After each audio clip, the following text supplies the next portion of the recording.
update natin para sa lagay ng ating panahon ngayong tanghali po ng September 10, 2024 na kung saan sa ngayon po ay mayroong dalawang bagyo na nasa labas ng ating area of responsibility pero wala naman po ang may itong direktang epekto sa ating bansa maliban sa bahagya po nilang nahahatak ang habagat na siya pong nakakapekto dyan po sa kanlurang bahagi ng ating bansa at southern part ng Mindanao. Ang nasa northeastern part ng ating bansa ay nagbabanta na tumbukin ang China at posibleng mag-landfall na ito bukas sa eastern part po ng China.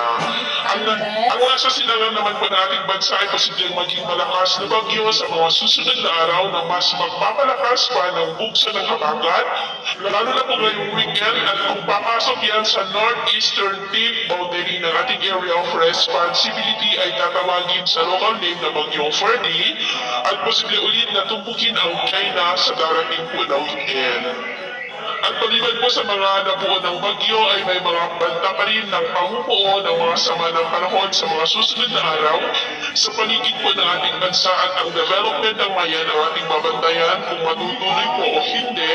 At ito ang pinapakita ng forecast model natin pong ginagamit hanggang po sa susunod na 2 linggo. At sa lagay ng ating panahon, ngayong tanghali po ay maayos pa rin ang panahon sa malaking bahagi ng ating bansa pero may chance pa rin ng maulang na kalangitan with isolated rains sa may Ilocos Region, Cordillera,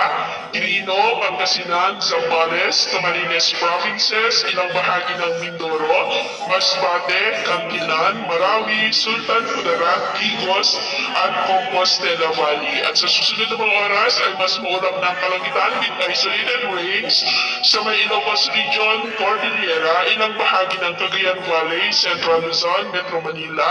Calabarzon, Bicol, ilang bahagi ng Mimaropa, Panay Island, Negros, Cebu, Bohol, Leyte, Eastern Samar, Zamboanga Peninsula, Northern Mindanao, Caraga, Davao Region, at Sorsogon. Kaya mag-ingat po tayo sa posibleng banta po na